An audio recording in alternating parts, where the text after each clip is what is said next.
Malam itu, hujan turun tanpa jeda. Seolah langit ikut menangisi nasib seorang anak yang bahkan belum mengerti mengapa dunia sudah ingin menyingkirkannya. Aku duduk di tepi ranjang kecil, menggendong bayiku yang baru berusia 3 minggu. Nafasnya teratur, wajahnya tenang. Ia belum tahu bahwa sejak detik pertama ia dilahirkan, namanya sudah dibicarakan di balik dinding istana ribuan kilometer dari sini. Namanya Ammar. Nama yang kupilih dengan doa panjang. Agar ia tumbuh sebagai laki-laki yang kuat.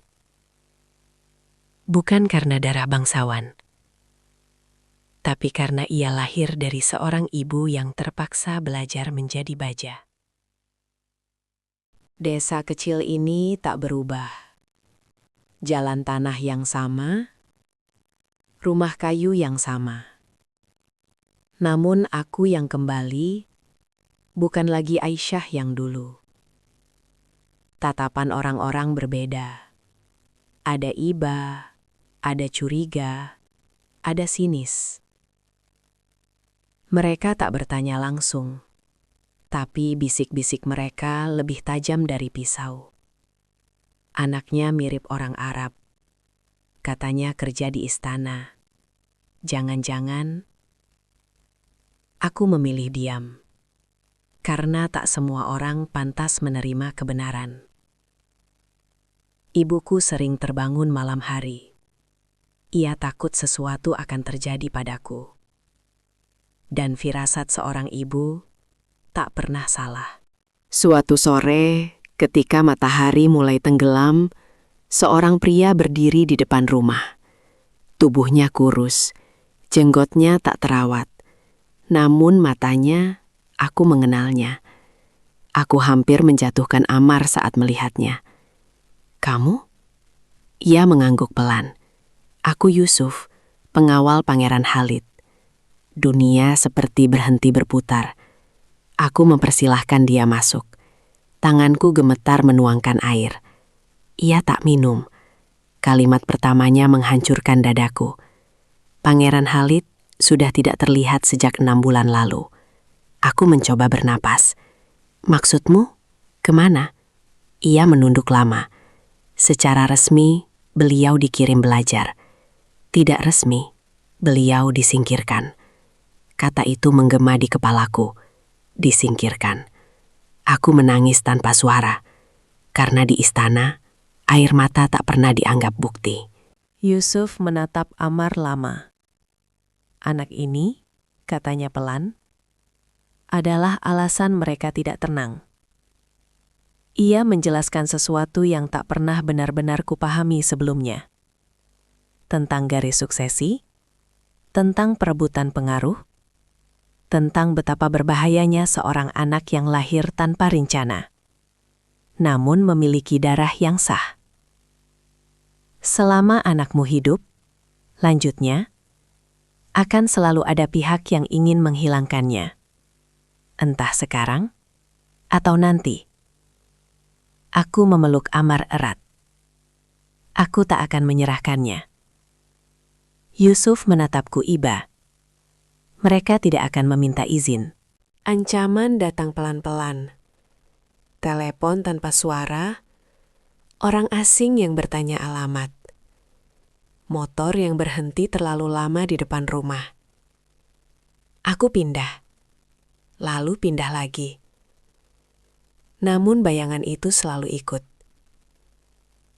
Suatu malam, sebuah pesan masuk ke ponselku. Tanpa nomor, tanpa nama. Kebenaran bukan untuk orang kecil.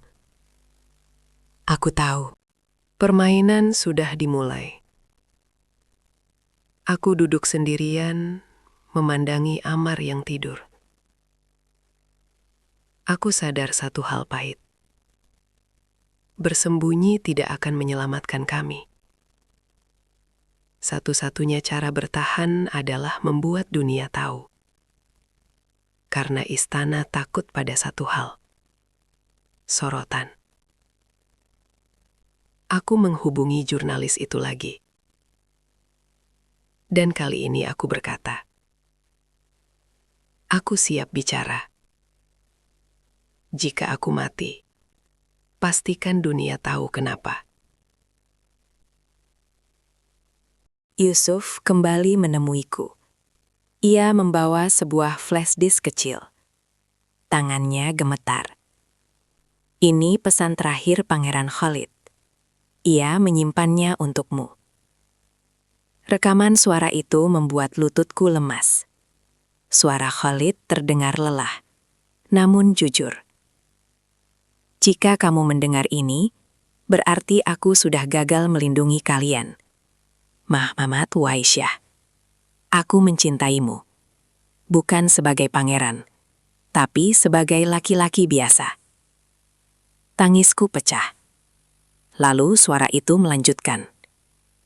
Jika anak kita lahir, lindungi dia. Jangan biarkan mereka menghapus bukti bahwa aku pernah melawan.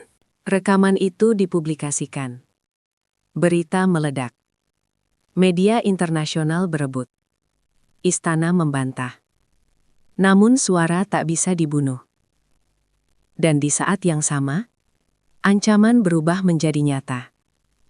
Seseorang mencoba mendekati Ammar. Gagal. Tapi itu cukup menjadi peringatan. Aku tak lagi hanya ibu.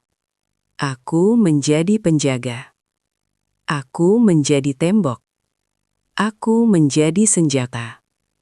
Karena kini aku tahu. Anakku bukan sekadar bayi. Ia adalah bukti bahwa kekuasaan pernah kalah oleh cinta.